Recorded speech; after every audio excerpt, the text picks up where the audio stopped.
Selamat datang di channel YouTube kami, Semesta Horor. Di sini Anda akan memasuki dunia gelap dan misterius, di mana kisah-kisah horor paling menakutkan dan tak terlupakan akan diungkapkan. Siapkan diri Anda untuk menyelami cerita-cerita yang menggetarkan jiwa dan menantang batas-batas kenyamanan Anda.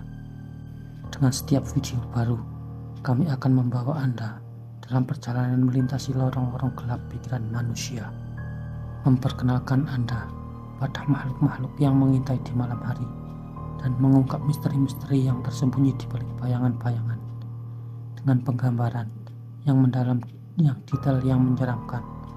Kami akan membawa Anda dalam perjalanan yang tak terlupakan melalui alam semesta horor. Sudah siap untuk merasakan adrenalin yang berdegup kencang dan terjebak dalam ketegangan yang memuncak? Jika ya, maka selamat datang di Semesta Horor, tempat di mana-mana ketakutan menjadi nyata dan cerita-cerita horor menjadi hidup. Jangan lupa untuk subscribe dan aktifkan lonceng pemberitahuan agar tidak ketinggalan setiap kisah menegangkan yang kami sajikan. Ayo masuki dengan resiko Anda sendiri. Kali ini saya akan membawakan cerita horor yang berjudul PKL di Kantor Bangkai. Ada yang janggal dari kantor ini. Apa yang terjadi di masa lalu merubah tempat ini menjadi sarang untuk mereka yang tak kasat mata. Beberapa kisah di cerita ini mungkin cukup sensitif sehingga narasumber enggan untuk menceritakan ini sebelumnya. Namun, setelah berlalu hampir 10 tahun setelah kejadian, beliau merasa ada baiknya cerita ini diceritakan. Mungkin ada hikmah dan pelajaran dari cerita yang ia alami bersama teman sekelompoknya dulu. Seluruh nama, detail lokasi, dan hal yang berpotensi sensitif akan kami samarkan. Prolog. Jamal, gue bakal lupa. Waktu itu habis istirahat, gue ke kamar mandi di dekat gudang belakang. Waktu mau masuk, gue kira itu cuma bau bangkai binatang. Pas masuk ke dalam, di sana ada mayat manusia yang badannya gosong nyangkut di sekat pemisah kamar mandi. Sialnya, habis itu kepalanya putus jatuh ke lantai dan liatin gua. Wahyu sempat ketiduran dan gak sengaja di lantai 2 sampai jam 7 malam. Pas kebangun, dikira masih sore dan masih pada kerja. Gak taunya pas ngecek ke ruang admin, itu yang di ruangan bentuknya pada berantakan. Ada yang di meja merayap di langit-langit, ada yang dijilatin sepatu Mbak Rina juga. Bayu, gua gak sengaja nendang sesajen di bawah tangga. Ulangnya, pas sampai rumah kamar gua benar-benar bau gak enak. Pas tengah malam, gak sengaja kebangun. Tiba-tiba ada perempuan berdiri di depan kasur gua. Dia ketawa, tapi gak ada suaranya. Pas tahu dia gak punya muka, gua langsung cabut dari kamar. Itu adalah kalimat pertama yang mereka ucapkan saat saya bertanya, seseram apa kejadiannya? Tapi itu hanya sekilas. Masih ada hal yang bikin saya gak habis pikir saat mendengar cerita dari mereka.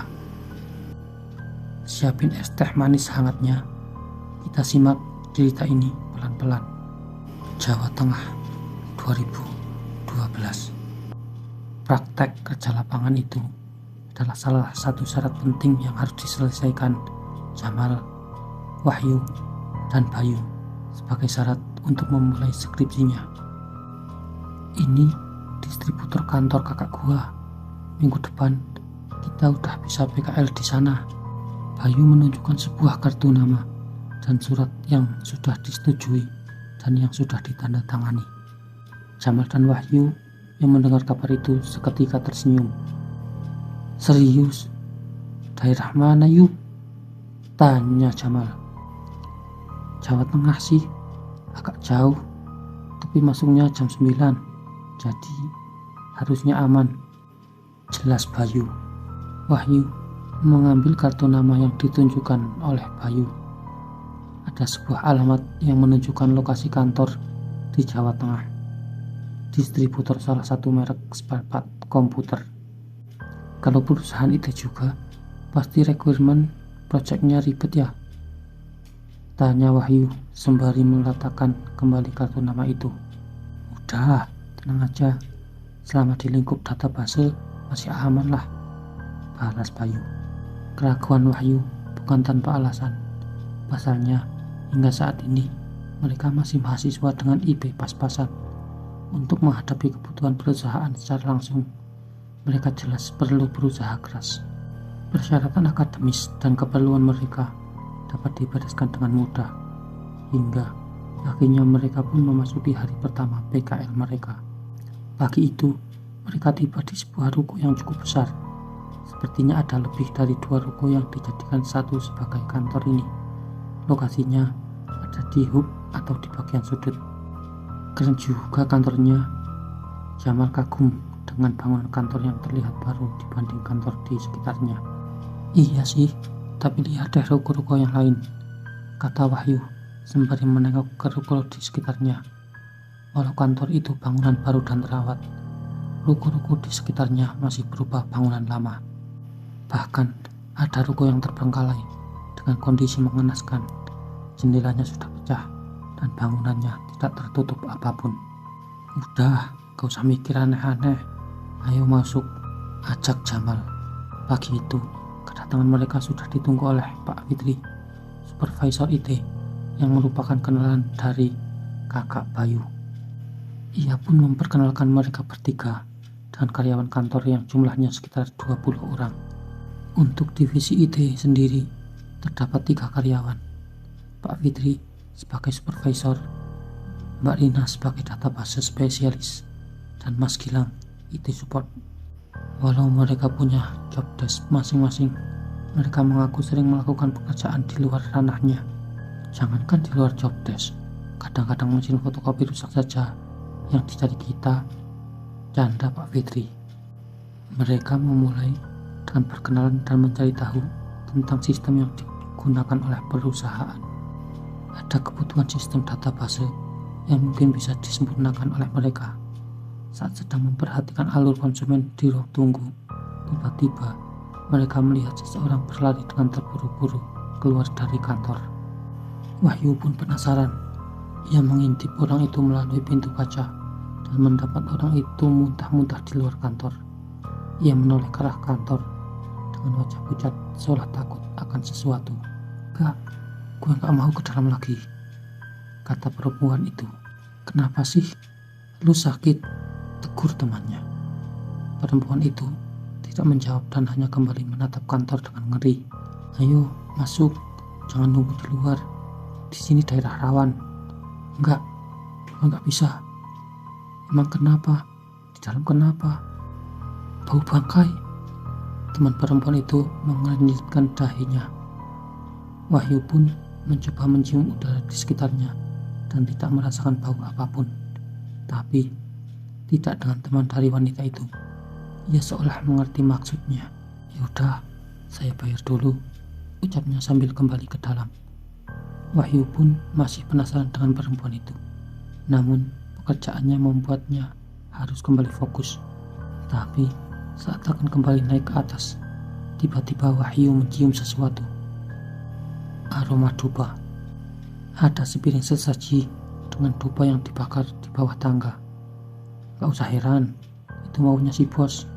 Ntar ada orang yang ganti tiap hari kok." Tiba-tiba Mbak Rina menyusul Wahyu dari belakang dan melewatinya. Hari pertama PKL, mereka tidak ditemukan banyak halangan. Tepat saat jam 5 pun, mereka bersiap-siap untuk pulang bersama dengan karyawan lainnya. Hebatnya kantor ini, setelah jam 5, mereka segera bersikap dan tak ada yang lembur di kantor. "Gak ada yang lembur ya Mas Gilang?" tanya Jamal. "Jangan, ayo pulang, jangan sampai lembur. Pokoknya sebelum maghrib kantor harus udah kosong," jawab Mas Gilang sembari mengangkat tasnya dari meja. Mereka bertiga pun senang, namun sebagai anak magang mereka merasa harus tahu diri. Mereka menunggu Pak Fitri pulang baru berani keluar dari kantor. Ada mie ayam di dekat parkiran ruko depan, makan dulu gimana? Ajak Jamal.